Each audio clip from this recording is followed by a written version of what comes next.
Je voudrais souligner l'importance que le président de la République attache au devoir de mémoire vis-à-vis de tous ceux qui se sont sacrifiés, dont certains au péril de leur vie, pour les alternances démocratiques au Sénégal et plus récemment celle de 2024. Je démarrerai ma mission sur une bonne base, à savoir les réalisations du gouvernement sous les orientations du président de la République, notamment dans la déclinaison et la mise en œuvre de la vision Sénégal 2050, la reddition des comptes et divers autres domaines maintes fois rappelés en Conseil des ministres et lors des interventions solennelles de M. le Président de la République. En ces moments cruciaux de la nation, de la vie de la nation, nous devons tous être conscients du contexte d'urgence dans lequel se trouve notre pays, notamment la situation des finances publiques avec ses impacts sur l'économie, les impacts immédiats de la crise du Moyen-Orient sur les prix des produits énergétiques et ce retardé, mais manifeste, sur beaucoup de produits, les tensions récurrentes sur le front social dont la source est assurément cette situation financière difficile, et enfin l'environnement sécuritaire sous-régional délétère. Je rappelle que toutes les orientations de politique publique obéissent à un seul référentiel, l'agenda Sénégal 2050, dont la vision est un Sénégal souverain, juste et prospère, ancré dans des valeurs fortes. La mise en œuvre de cet agenda s'appuie sur un nouveau paradigme, l'exigence d'avoir un impact au travers des axes prioritaires suivants. Premièrement, il nous faut résoudre les difficultés des Sénégalais. Deuxième axe, le djoub djoubal djoubanti dans toutes ses composantes, qu'elles soient sociales, territoriales, comme pour la gouvernance. Et enfin, la souveraineté économique, géostratégique et culturelle.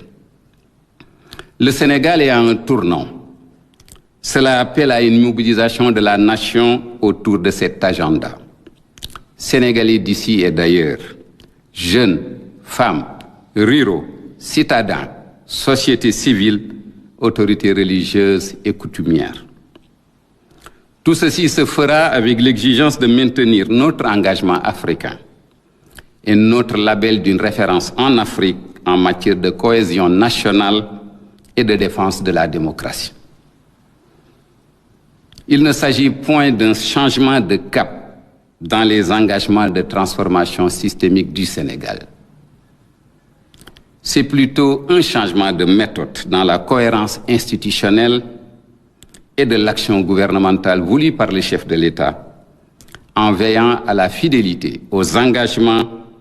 du projet, impulsé par tous ceux qui se sont mobilisés autour du programme Diomaye Président avec comme socle le PASTEF. Je voudrais par ailleurs rassurer le secteur privé local, les partenaires techniques et financiers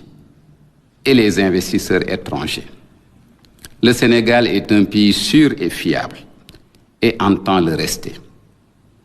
Cette charge de conduite et de coordination de l'action gouvernementale que j'ai acceptée avec humilité, mais détermination, repose sur la conviction fondamentale que seuls les intérêts du pays ont toujours guidé les décisions du président de la République dans la marche de l'État. Je termine mes propos en réitérant au président de la République et en formulant l'engagement solennel d'inscrire mon action de conduite et de coordination de l'action gouvernementale dans la loyauté vis-à-vis de son autorité, conférée par le peuple sénégalais et les intérêts ultimes de ce peuple. Je remercie mes parents, mon défunt père, paix à son âme, et ma mère pour les valeurs qu'ils m'ont inculquées de servir dans l'humilité et la conviction de nos responsabilités devant Dieu. Dieu qui dit ceci: et craignez le jour où vous serez ramenés vers Allah. Alors chaque âme sera pleinement rétribuée de ce qu'elle aura acquis et ils ne seront point lésés. je sollicite vos prières. Que Dieu veille sur le Sénégal et ses dirigeants. Salaamu aleykum mbokk yi. Dama bëgg li may njëkke mooy sant Yàlla ci xéewal yi ma defal. Di sant président de la République Bassirou Diomaye Diakhar Faye pour kóolute gi nga xam ne moom la def ci sama man mii depuis ñu teg ko ci kanamu réew mi. Def na ma fi ministre secrétaire général du gouvernement. Defaat ma ministre d'État bi nga xam ne moo yore li ñuy wax agenda national de transformation mooy gis-gisam bi mu gis pour nu ñuy soppee Sénégal ñaar fukki at ak juróom yi di ñëw. Kóolute googu nag coppaangol ga mooy tey nii bi ma defee ma nekk njiitum jëwriñu réew mi di premier ministre. Aw sas la waaye sas la woo xam ne dama koo jàppe ne loo xam ne sas woo war a jàpp ndax man sasama sa nekk li nga xam ne moo nekk ci sama biir liggéey ndax sas woowu maa ngi ko jëlee ci yar gin ma yare ci sama biir kër maa ngi ko jëlee tam ci école bi nga xam ne muy Prytanée militaire de Saint-Louis nga xam ne ñoom seen bàkk lan la mooy wut xam-xam pour mën a nekk koo xam ne da ngay nekk jëwriñ ci réew mi da ngay nekk koo xam ne soxla sa réew mi la tax a jóg. sas woowu tam ni nga xam ne jàppe naa ko mooy ne am naa ñeent fukki at yoo xam ne def naa ko banque centrale ci loolu nag laay yanoo yan gii ñu ma teg tey. ma bëgg nag sargal rafetal liggéey bi nga xam ne def nañ ko ñaari at yu weesu yi nga xam ne moo tax ñu am li ñuy tuddee agenda national de transformation téere boobu ñu tabax président de la république fesal ko octobre 2024 ñu defar fi master plan muy yoon wi nga xam ne jàpp nañ fukki at yi di ñëw incha allahu ci la ñuy jaar ñu defar fi li ñuy wax programme de redressement économique du Sénégal jubbanti kom nga xam ne dafa war a mën a tax sénégalais yi ñëw ànd ñoom ñëpp ñu defar réew mi